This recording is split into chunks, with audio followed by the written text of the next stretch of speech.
যে বাপা যারা রাস্তাঘাটে জন্ম হয়েছে বা রাস্তাঘাটে বড় হয়েছে, তখন অনেক খারাপ লাগে। আপনার নাম কি? জাহানারা। আপনার বাবার নাম কি ছিল? দুলাল। মায়ের নাম? রেহানা। আপনার ভাই দুজন তো? হেলাল বেলাল। ফুপুর নাম মনে আছে? হ্যাঁ, নীলু। ফুফাতো বোনের নাম? ফালানি আলামিন। ভাইয়ের নাম আলামিন।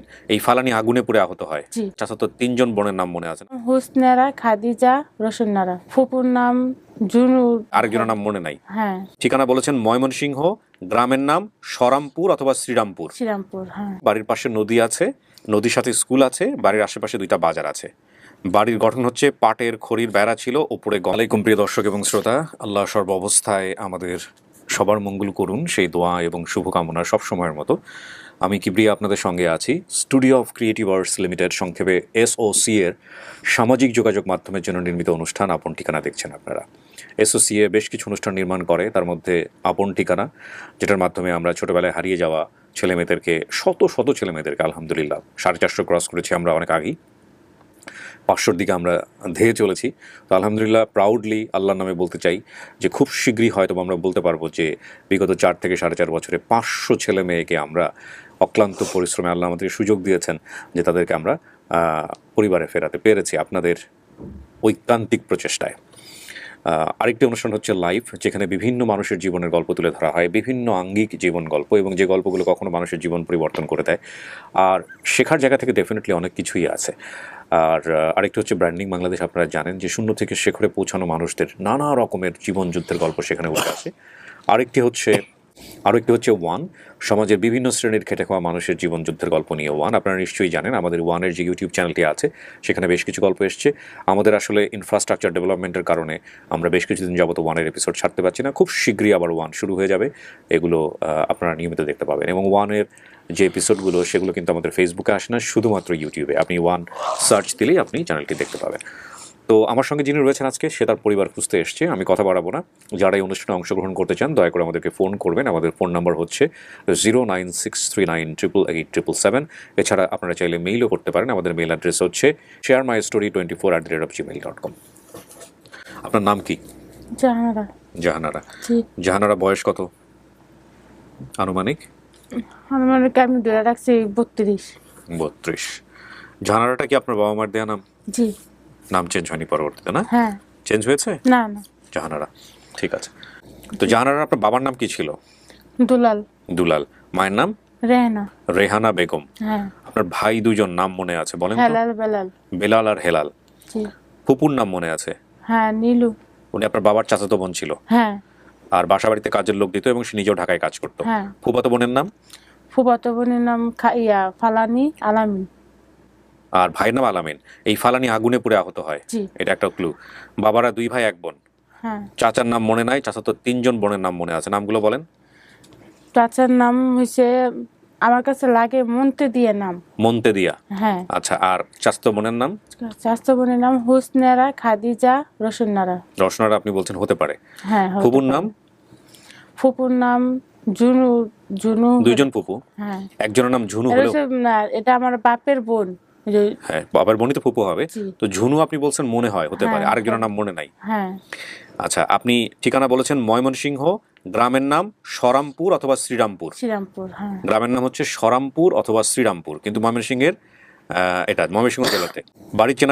বাড়ি চেনার উপায় হচ্ছে বাড়ির পাশে নদী আছে, নদীর সাথে স্কুল আছে, বাড়ির আশেপাশে 2টা বাজার আছে। বাড়ির গঠন হচ্ছে পাটের খড়ির বেড়া ছিল, ওপরে গমের খ্যার ছিল। আপনারা এগুলো যারা আজকের এই জেনারেশন বড় হচ্ছেন শহরে, তারা অনেকেই বুঝবেন না। বিশেষ করে 90-এর দশকের আগের সময়টাতে গ্রাম অঞ্চলে যারা বড় হয়েছেন তারা বুঝবেন যে পাটের খড়ির বেড়াটা আসলে কি, আর উপরে গমের খড়টা আসলে কি। এগুলো উত্তরাঞ্চলে অনেক বেশি হতো। আমি ঠিক জানি না যে ময়মনসিংহেও মানে একেবারে অতি দরিদ্র কৃষক পরিবারের যারা, তারা মূলত এই ধরনের ঘর বানাতেন। জানার আমাকে বলেন প্রথম থেকে কি ঘটনা ঘটছে। ঘটনা ঘটছে আমার ফুপুর সাথে, মানে ফুপু ঢাকা আসতো। তে আমার ওই গাড়ি ঘোড়া চলো তো, আগে তো ছোট ছিলাম, মানে গাড়ি ঘোড়া দেখার জন্য মানে অনেক ইচ্ছা যে গাড়ি ঘোড়া দেখবো। আমার ফুপুর সাথে ঢাকা আসলাম। আপনি যে ফুপুর সাথে ঢাকা আসছেন, আপনার বাবা মা জানে? হ্যাঁ। আমার বাবা মা দিতে চায় নাই, আমি কান্না করে আইছি যে গাড়ি দেখবো, ঘোড়া দেখবো?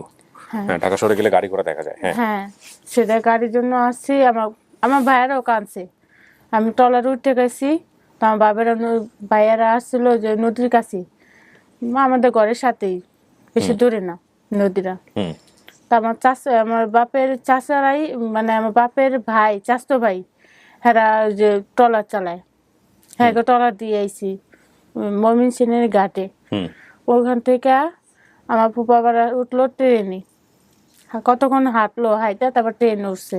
জি ট্রেনে উঠা তারপরে যে ঢাকা আসলাম। ঢাকা আইসা আবার আমার ফুপু যে কাজের লোক দিত বাসায় বাসায়, ওখান থেকে আবার আমার মানে মানুষের বোঝা লাগে না যে একটা পোলাপাইন নিলে বা একটা মানুষ নিয়ে গেলে একটা লাগে ভেজাল। তো এক বাসায় রেখে গেছে, চীনা পরিচিত, রেখে দিয়ে মানে গেছে। বাচ্চাটাকে রাখো, আমি কাজটা করে এসে বাচ্চাকে আবার নিয়ে যাবো। হ্যাঁ, হুম সেটা বলছে। তা ওই বাসার লোক আবার যে লাড্ডু আছে না, লাড্ডু যে মিষ্টির লাড্ডু, ওগুলো একটা দিছে আমার খাইতে, আমি খাইছি। খাওয়ার পরে আবার দিছে চাল বাজতে, ওই যে মোড়া চাল ফালাইতে লেগা। তা আমি ওটি বাসি নাই। তা আমার মানে বলুন কি যে মানে ওই লাড্ডুটা যে আমার কাছে ভালো লাগছে, তো ফ্রিজের থেকে আবার খুলে আবার খাইছি। খাইয়া তারপরে আমার কাছে অনেক ভয় লাগছে যে কোন সময় মারে, তো এই জন্য আমি আবার বাইরে গেছি। কিছু গেট খুললা বাইরে গেছি, গলির থেকে বাইরেছি, বাইরানোর পিছিয়ে আবার মানে হারাই গেছি যে আমি আর কোনান পাই না। গলিতে আবার ঢুকতে নিয়ে গেছি, আর গলি বাসা পাই না। যে বাসা আমার রেখে আছে ওই বাসার খুঁজেই পাইলাম না। পরে আমি হাঁটতে হাঁটতে, যেমন আমি যেখানে বড় হয়েছি এখানেই জুরাইন, ওটা পাইলো কিভাবে আপনাকে? ওখানে পাইছি। আমি রাস্তায় 3 দিন বসে আসছিলাম। 3 দিন 3 দিন বসে কি করছেন আপনি? রাতের বেলা কই থাকছেন? ওই রাস্তায়। কি বলেন? হ্যাঁ, তখন তো আমি ছোট না, হ্যাঁ তখন তো আমি চায় ম্যাগে খেয়েছি মানুষের থেকে। ওই যে মসজিদে নামাজ পড়ে বাইরে সবাই দেখতাম। চাইতো ওই ভিক্ষুকরা ওইভাবে হ্যাঁ আপনি হ্যাঁ, চাইতেন? ওখানে আমি চাইছি। আমি ঘটনার ভিতরে আমি একটা পাইছি, এই আটানা আছে না, ওই আটানা দিছে। তা আমার খাওয়ার অনেক কষ্ট গেছিল। তারপর কি করছেন? তারপরে বাগান যেখানে বড় হয়েছি,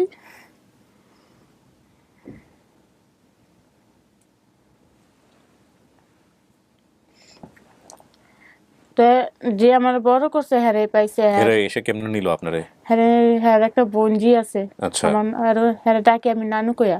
আচ্ছা আমার শিখাইছে নানু কয়া ডাকতে। তাই আর বঞ্জি আমার পাশে, মানে সমবয়সী, আমি একই বয়সে ছিলাম। তো ওই স্কুলে পড়তো, হয়তো একটু চঞ্চল ভাবে ছিল। তা আমার দেখে আছো, তুমি এখানে বসে আছো কেন, তুমি এখানে মানে তুমি এখানে কার সাথে আইসো। আমি বলছি আমার এখানে কেউ নাই, আমি হারাই গেছি।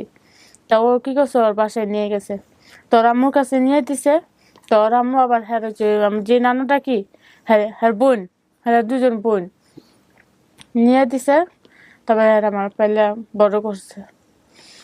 আপনারে জিজ্ঞেস করে নাই বাড়ি কই, কোত্থেকে আসছো? জিজ্ঞেস করছে, বলছি যেটুক পারছি ওটুক কইছি। তো এতটুকু বললে তো ময়মনসিংহে গিয়ে তো খোঁজ করার কথা ছিল, কেউ খোঁজ না, করে না? এরা করে নাই। এত বছরও করে নাই? বিয়ে হয়েছে কবে আপনার? আমার বিয়ে হয়েছে 10-11 বছর হয়েছে। আপনার জামাইয়ের তো করা উচিত ছিল। না, উনি যেটুক কর্তব্য হ্যাঁ করছে, কিন্তু এমনি করে না। হ্যাঁ ময়মনসিংহে গেছে, গেছে? আমার নিয়েও গেছে। তারপর? পরে ওখানে ওই যে কি ঘাট, হালুয়া ঘাট না কি ঘাট কয়, ওখানে নিয়ে গেছে আমারে। তা আমার একটু মানে লাগে আবার লাগে না। ময়মনসিংহ হালুয়াঘাটে? ঘাটটা যেমন পরিচিত লাগে আবার লাগেও না। ওই যে জিনিসটা আগে যেই পরিবেশ আসলে হয়তো এটা নাই। আচ্ছা ওই জন্য মানে এতই করি না। হোটেলে ছিলাম, আমার যখন বড় মেয়ে হয়েছে তখন 2 বছর 2.5 বছর হইব, তখন গেছিলাম। খোঁজ পাইলেন কেমনে আমার অনুষ্ঠানের? আমি এক ভাইয়া দেয়া পাইছি। ভাইয়েরা ভাইয়া দিয়ে? বলছে হ্যাঁ উনি জানে আমার সব ঘটনা, তা বলছে আমি তাহলে দেন। আপনি অনুষ্ঠান দেখছেন দুই একটা, দেখেন জি নাই? হ্যাঁ, দেখেছি, হ্যাঁ। বাপ মায়ের কাছে যাওয়ার ইচ্ছা হয়? ইচ্ছা কার না হয়। কারো চেহারা মনে আছে, বাবার চেহারা, মায়ের চেহারা? হ্যাঁ, বাবা মাও সব চেহারা মনে আছে। বাবা মার চেহারা সবসময় আমি মানে চোখে ভাসে। বাবা কি করতো? বাবা ওই কিসের কাজ করতো। কৃষি কাজ করতো? জি। ভাই বোনদের মধ্যে আপনি কি ছোট ছিলেন না বড় ছিলেন? বড়। বড় ছিলেন। আপনার ছোট দুইটা ভাই ছিল? হ্যাঁ। আহারে, পুরো জীবনটা কেমনে চলে গেল না? ওই যে ঢাকায় ঢুকছেন, এরপর আর ঢাকা থেকে বেরোতে পারেন নাই? না। ঢাকা ভাল লাগে নাকি বাড়ি ভাল লাগে? কিভাবে বলুন, বাড়ি তো বাপ মা তো মানুষের মানুষ কত কথা বলে যে বাবা বাবা যারা রাস্তাঘাটে জন্ম হয়েছে বা রাস্তাঘাটে বড় হয়েছে, তখন অনেক খারাপ লাগে।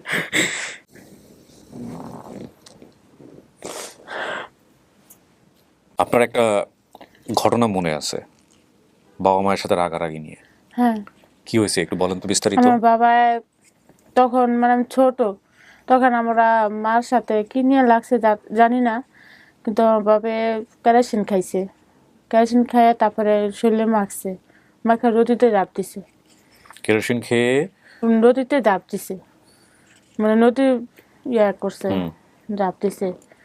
পরে আমার চাচাতো ভাইয়েরা কাকারা সবাই তাই উঠাইছে, ওরা পেটের থেকে কেরোসিন মানে ইয়ে করে বাই করছে।